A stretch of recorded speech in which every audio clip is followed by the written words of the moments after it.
સમર્પણ અંજીર ફાર્મ મોટા આકડિયા બહારથી અંજીર જોવા પધારેલા છે મિત્રો. ક્યાંથી પધારો સાહેબ? અમરેલીથી. ઓકે, તમને અંજીરની કેમ ખ્યાલ આવ્યો કે ક્યાંથી જાણ્યું તમે અંજીર? વિડીયો તમારો જોયેલો હતો. ઓકે, હવે આમાં તમને કંઈ પ્રોબ્લેમ અંજીરમાં કોઈ પ્રશ્ન હોય તો કયો. જો અત્યારે આની અંદર અંજીરનું પ્રોડક્શન તો ચાલુ થયું છે. બરાબર. આ વર્ષે ઠંડી પડી એટલે થોડુંક લેટ પ્રોડક્શન ચાલુ થયું છે. અને આની અંદર નેમેટોડ એક મોટો પ્રોબ્લેમ છે, જે છોડમાં કૃમિ કે આપણે કહીએ છીએ ગુજરાતીમાં. બરાબર. કૃમિ નીચે મૂળમાં ઝીણી ગાંઠો થઈ જાય ને છોડ પોષણ લેતું બંધ કરી દે.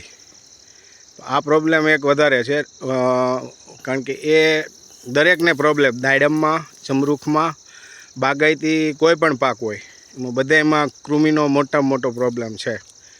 અંજીરમાં પણ આવે. બાકી આમાં કોઈ પ્રકારના બીજા રોગ આવતા નથી. આ જે ગેરું આવે છે ને એ એની જાતે આવે ને વયો જાય. બરાબર. આ લાલ દાગી છે ને એ ગરમી ચાલુ થાય ને એટલે ઓટોમેટિક વહી જાય. તો ટૂંકમાં આપણે જાણ્યું એ પ્રમાણે ખેડૂતોને કોઈને વાવવું હોય તો એમાં આપણે રોપા તો તમારે ત્યાંથી મળી શકે? હા, એ તમે બુકિંગ કરી દો એટલે રોપા મળી જાય. અમે દર વર્ષે અહીંયા રોપા બનાવીએ છીએ. બુકિંગ કરેલું હોય એનું અમે રોપા તૈયાર કરી દઈએ છીએ. જમીન હોય ને તો અમે ઉત્પન્ન લઈ શકીએ. આની માટે જમીન આપણે કેવી જોઈએ? નિતાર જમીન જોઈએ, અને કોઈ પણ પાણી ભરાતું હોય એવી જમીન ના ચાલે. ચીકણી માટી ન ચાલે, ગોરમટીવાળી માટી ન ચાલે. પાણી 2 દિવસ ભરાઈ રહેતું હોય એવી જમીનમાં નહીં વાવવાના.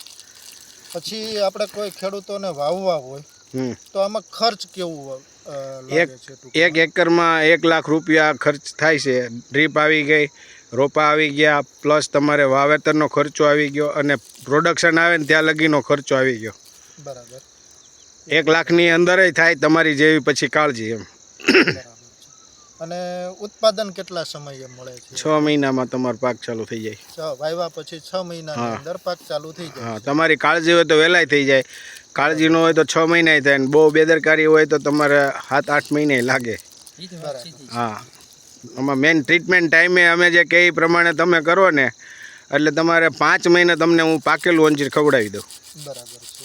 આ ગેરંટી. પણ અમે જે ટ્રીટમેન્ટ આપીએ એ રીતે તમે અમારી યારે કન્ટિન્યુ રોપા વાવ્યા ત્યાંથી દર અઠવાડિયે 15 દિવસે તમે ફોન કરીને પૂછી જુઓ, રોપાના ફોટા મોકલો. કાંઈ પ્રોબ્લેમ હોય તો અમને ખબર પડે. અમે તો ત્યાં હાજર ન હોય. તમે ખેતર જાઓ અને ફોટા તમને એમ કાંઈ પણ એમાં વીકનેસ છોડ ઉપર લાગે તો તમે જાણ કરો તો અમને ખ્યાલ આવશે. નકર ખ્યાલ નહીં આવે. તમે એમ કે આ કેમ નથી થતો, શું થાય, એ મૂંઝવણ નહીં રાખવાની, તરત ફોન કરી દેવાનો. એટલે અમે એની તમને ફોટા જોઈને ટ્રીટમેન્ટ કરવાનું કહીએ. ઘા કરો એટલે છોડને જે અટકેલો છે, રોકાઈ ગયેલો છે, એને એક પોષણ મળવાનું ચાલુ થાય ને કામ આગળ વધે. કારણ કે આને શું છે, મૂળમાં ફૂગ લાગી જાય બહુ. નાનો છોડ હોય ને ત્યારે એ એક કાળજી પહેલેથી લેવી પડે.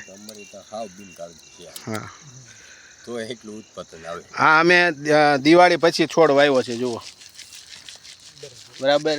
આ છોડવા અમે દિવાળી પછી વાવેલા છે. અને આ 8 ફૂટના ગાડા છે, એમાં અમે વચ્ચે એક છોડ વાવેલો છે. છોડ 2 છોડ વચ્ચેની સાઈઝ કેટલી આપણે રાખી શકાય? હા, આમ તો હવે તમે કાયદેસર, હવે હું તમને ખેડૂતોને કહું છું કે 10 બાય 6નું વાવેતર કરો. 10 બાય 6? હા. આ 8 ફૂટનો ગાળો છે ને એના કરતાં 6 ફૂટ રાખો. છોડ ભલે નજીક આવી જાય. આ ડાળિયું રહે ને એ ખુલ્લી રહી છે ને એટલે કોઈ હવા ઉદાસનો કોઈ પ્રોબ્લેમ નથી રહેતો. વ્યવસ્થિત રહી છે, કોઈ પ્રોબ્લેમ નથી આવતો. ને પિયતની અંદર ટપકથી પાણી? હા, એ ડ્રીપથી આપવું એટલે જે પાણી જરૂરિયાત પૂરતું જ જાય. વધારે પાણી આને નુકસાન કરે છે. જો આ પાણી રહ્યું ને 1 દિવસનું પાણી છે તો એટલું પી ગયું છે.